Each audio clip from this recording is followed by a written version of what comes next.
अस्सलाम वालेकुम। आज हम एक इम्पोर्टेंट टॉपिक को लेके आपके सामने हाजिर हैं।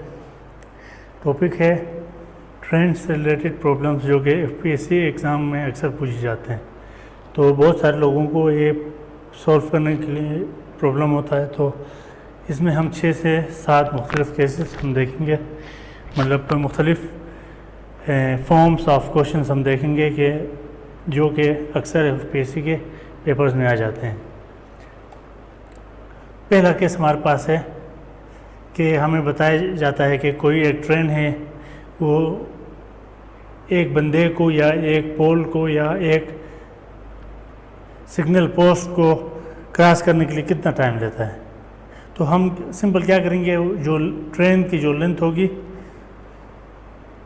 उसको हम कंसिडर करेंगे, जो हमें स्पीड या टाइम गिवन होगा वो उस डेटा को हम कंसिडर करेंगे।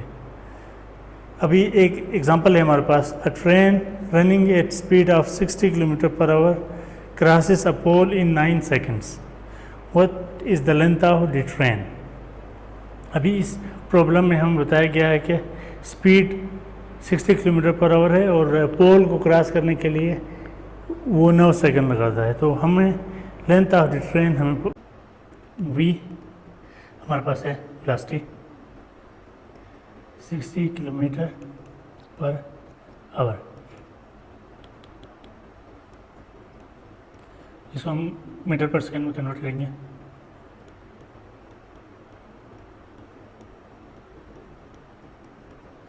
तो ये हमारे पास आएगा 16.67 मीटर पर सेकंड।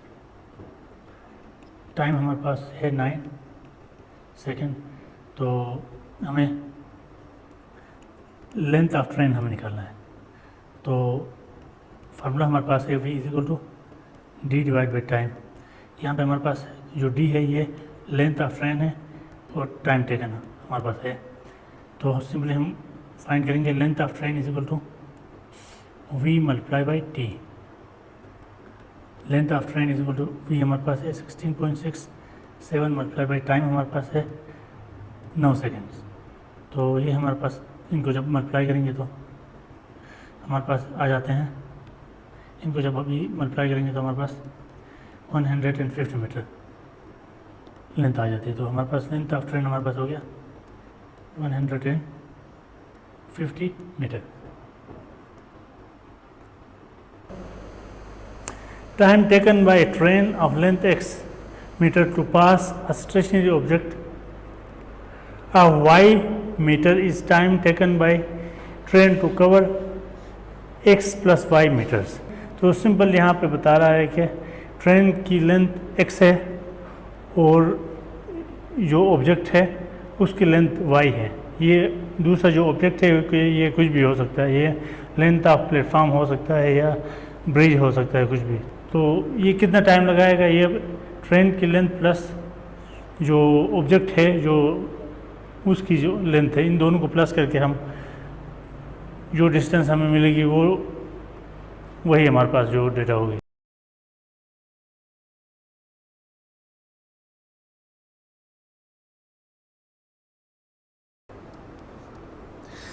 हमारे पास है वेलोसिटी ऑफ ट्रेन कितना है 45 किलोमीटर पर आवर है। इसको हम मीटर पर सेकंड में कन्वर्ट करते हैं तो हमारे पास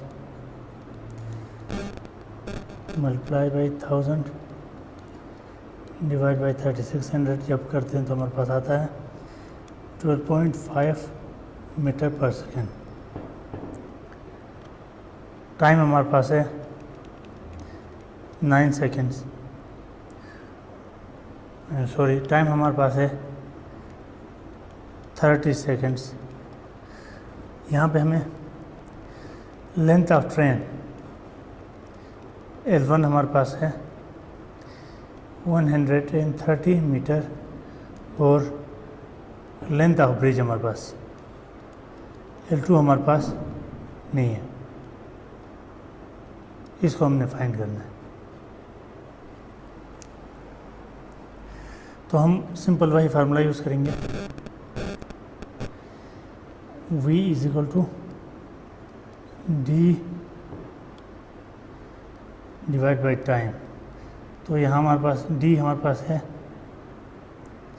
वेलोसिटी हमारे पास 12.5 है, इज इक्वल टू डिस्टेंस हमारे पास 130 प्लस एक्स है और टाइम हमारे पास है 30 सेकेंड्स। तो इसी को हम रीअरेंज करते हैं तो हमारे पास आता है x plus 130 is equal to 12.5 multiply by 30।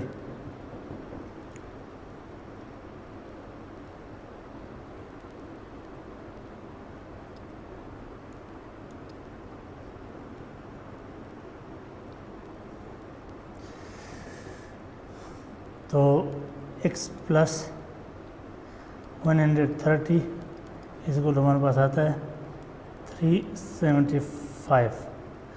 x इस को हमारे पास आएगा 1 है 375 माइनस 130, x हमारे पास आएगा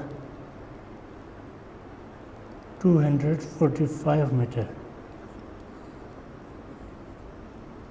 तो ये x हमारे पास जो 245 मीटर है ये लेंथ ऑफ ब्रिज है।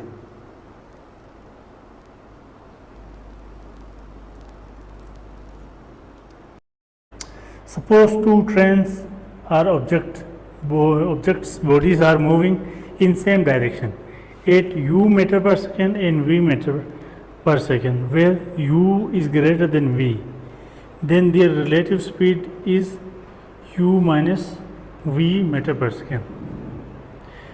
यहाँ पे हमारे पास दो ऑब्जेक्ट्स हैं जो कि एक ही डायरेक्शन में जा रहे हैं, तो हम क्या करेंगे उनमें से जो जिसकी स्पीड ज़्यादा होगी उससे छोटे वाले जो कम स्पीड वाले जो ऑब्जेक्ट है उसको माइनस करेंगे तो हमें रिलेटिव स्पीड मिल जाएगा। एक क्वेश्चन है, a train of length 125 metre long passes a man running at 5 km/h in same direction in which the train is going in 10 seconds. The speed of train is, अभी हमें यहाँ पे train की speed find करनी है। Train की length हमारे पास है 125 मीटर और स्पीड ऑफ ट्रेन हमें पता करनी है। स्पीड ऑफ जो बंदा है जो भाग रहा है ट्रेन की डायरेक्शन में उसकी 5 km/h है और तो जो टाइम लग रहा है उस बंदे को क्रॉस करने के लिए वो हमारे पास है 10 सेकेंड्स। इसको भी हम थोड़ी देर में देखेंगे।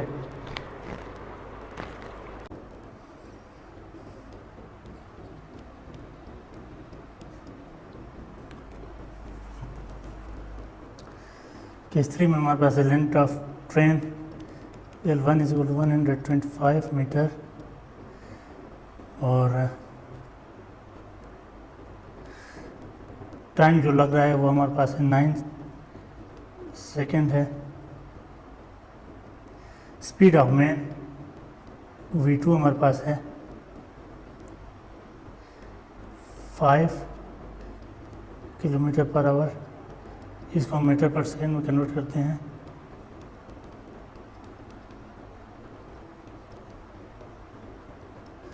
तो V2 हमारे पास आता है 1.39 मीटर पर सेकेंड। V1 हमारे पास स्पीड ऑफ ट्रेन हमारे पास पता है हमें करना है। तो ये टोटल डेटा है हमारे पास। तो देखते हैं कैसे सॉल्व होता है ये। तो हमारे पास फार्मूला है v is equal to d divide by time. तो इसी फार्मूले को हम मॉडिफाई करते हैं तो हमारे पास आता है time is equal to distance divide by velocity. अभी हमने पढ़ा था कि दो बंदे अगर अपोजिट डायरेक्शन में जा रहे हों तो उनकी स्पीड आपस में माइनस होती है।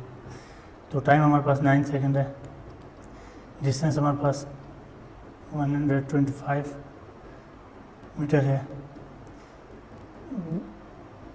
V1 हमारे पास x है माइनस हमारे पास 1.39।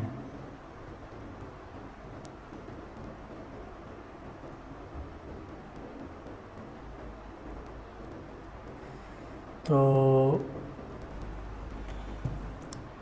इस इक्वेशन को सॉल्व करते हैं।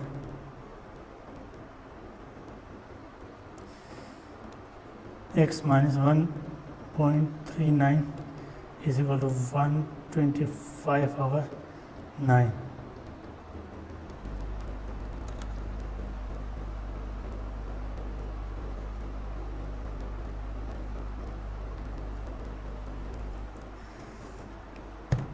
इसको हम डिवाइड करते हैं।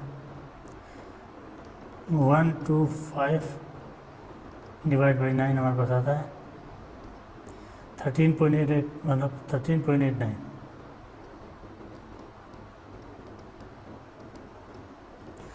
तो x माइनस 1.39 इज इक्वल आ गया 13।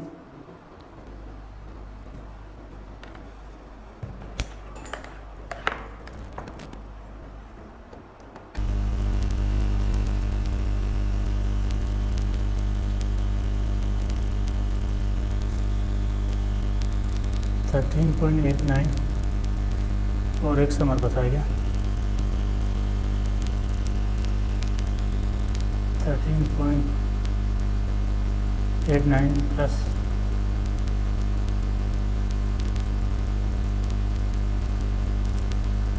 15.28।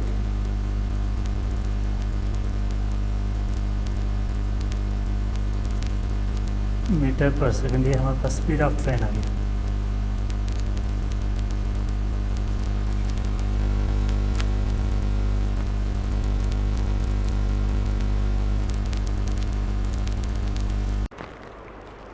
चौथा केस हमारे पास है, सपोज टू ट्रेन और object bodies are moving in opposite direction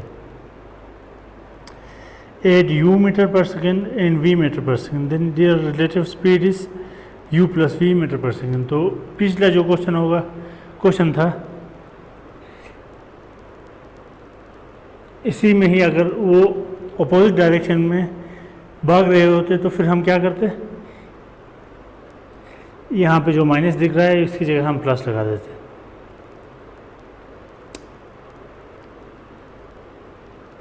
पांचवा केस हमारे पास है, if two trains of length a meters and b meters are moving in opposite direction at u meter per second and v meter per second, then the time taken by two trains to cross each other is a plus b divided by u plus v।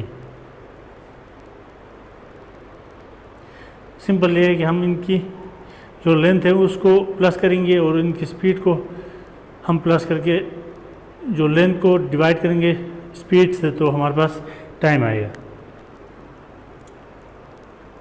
छठा case हमारे पास है, if two trains of length a metre and b metre are moving in same direction at u metre per second and v metre per second, then the time taken to cross each other is a plus b divide by u minus v। तो length वही रहेगा हमारे पास, a plus b ही रहेगा, लेकिन यहाँ पे स्पीड माइनस होंगे क्योंकि ये सेम डायरेक्शन में जा रहे हैं। और सातवां और आखिरी केस हमारे पास है, if two trains our body start at same time from a and b toward each other and after crossing they take a and b seconds in reaching b and a respectively, then उनकी speed की ratio आपस में speed of a ratio speed of b is equal to हमारे पास जो time होगा उसका inverse होगा, बी रेशो ए होगा।